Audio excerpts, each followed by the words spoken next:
মহান শহীদ দিবস ও আন্তর্জাতিক মাতৃভাষা দিবস 2025 উদযাপন উপলক্ষে আলোচনা সভা পুরস্কার বিতরণ। স্টাফ রিপোর্টার মোহাম্মদ দেলওয়ার হোসেনের প্রতিবেদনে দেখুন বিস্তারিত। সাথে রয়েছে আমি আনিসুর রহমান। টাঙ্গাইলের দনবাড়ি মহান স্বাধীনতা দিবস ও আন্তর্জাতিক মাতৃভাষা দিবস 2025 উদযাপন উপলক্ষে আলোচনা সভা ও পুরস্কার বিতরণী অনুষ্ঠান অনুষ্ঠিত হয়েছে দনবাড়ি উপজেলা পরিষদ হল রুমে শুক্রবার 11 ফেব্রুয়ারি সকাল 9টায়। আলোচনা ও পুরস্কার বিতরণ অনুষ্ঠানে সভাপতিত্ব করেন দনবাড়ি উপজেলা নির্বাহী অফিসার মোহাম্মদ আবু সাইদ। দনবাড়ি উপজেলা প্রশাসনের আয়োজনে উক্ত অনুষ্ঠানে উপস্থিত ছিলেন দনবাড়ি উপজেলা সহকারী কমিশনার ভূমি সায়েম ইমরান, দনবাড়ি থানার অফিসার ইনচার্জ SM শহীদুল্লাহ, দনবাড়ি উপজেলা বিএনপির সভাপতি অধ্যক্ষ M আজিজুর রহমান, সাধারণ সম্পাদক এনামুল হক BP।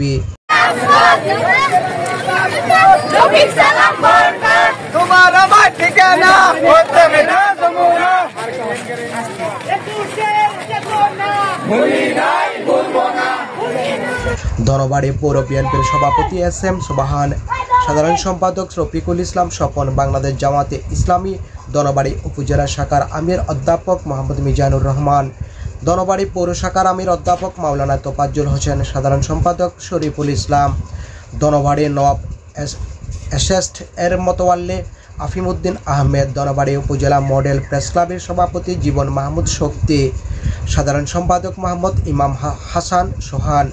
অনুষ্ঠানে বক্তারা মাতৃভাষার রক্ষার অতীতে ইতিহাস তুলে ধরেন। আমি আমাদের সম্মানিত সভাপতি রাষ্ট্রবিজ্ঞানের ছাত্র, এই ইতিহাস ভিত্তিক ভালো করে জানেন, আপনারা সকলেই জানেন। আজকে আলোচনা ধরেন বক্তব্যে বক্তারা বলেন 52 সালে মাতৃভাষার রক্ষার মাধ্যমে পরবর্তী ধারাবাহিক আন্দোলন সংগ্রামের এক পর্যায়ে বাংলাদেশ মুক্তিযুদ্ধের মাধ্যমে স্বাধীনতা লাভ করে। দনবাড়ি উপজেলা নির্বাহী অফিসার মোহাম্মদ আবু সাইদ দনবাড়ি উপজেলা ব্যাপী বাংলা ভাষা সংঘের শুভ উদ্বোধন ঘোষণা করেন। আলোচনা শেষে বিভিন্ন শিক্ষা প্রতিষ্ঠানের শিক্ষার্থীদের মধ্যে পুরস্কার বিতরণ করা হয়।